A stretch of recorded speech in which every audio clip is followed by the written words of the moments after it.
the name implies, it lies in the center of the skull. It is narrow in the center and wide and deep on the sides. Boundaries: anteriorly posterior border of lesser wing of sphenoid and anterior glenoid process.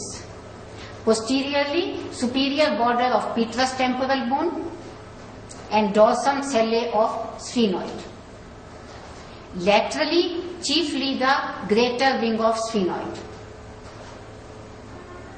Floor, body of sphenoid in the median region, greater wing of sphenoid, squamous temporal, and anterior surface of petrous temporal on the sides.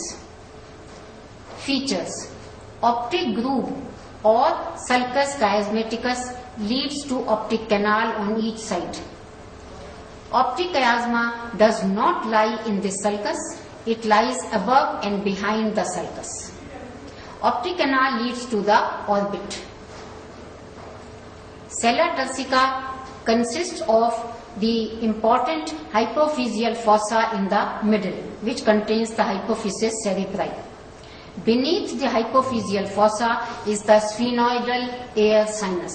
दिखा दो air sinus.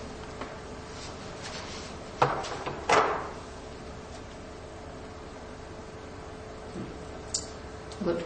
The posterolateral angles of sella turcica are called posterior glenoid processes. The lateral area. It is deep and houses the temporal lobe of the brain. It contains the superior orbital fissure with wide medial end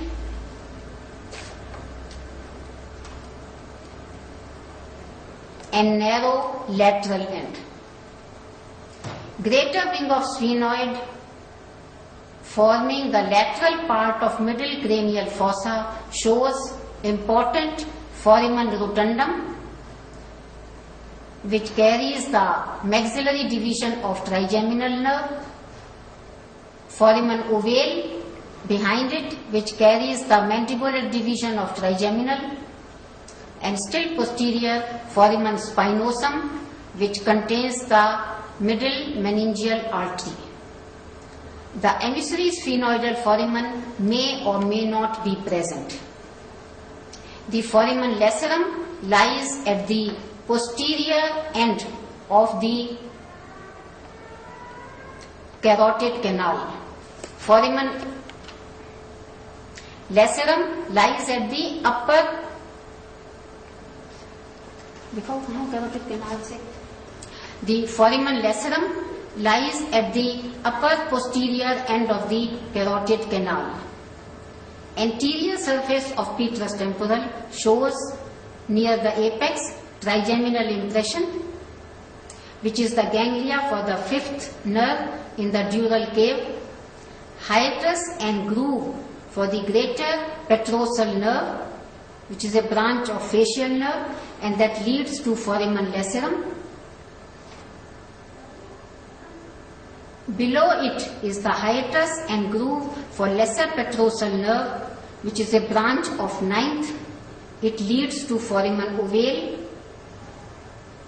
Laterally is arcuate eminence produced by the superior semicircular canal,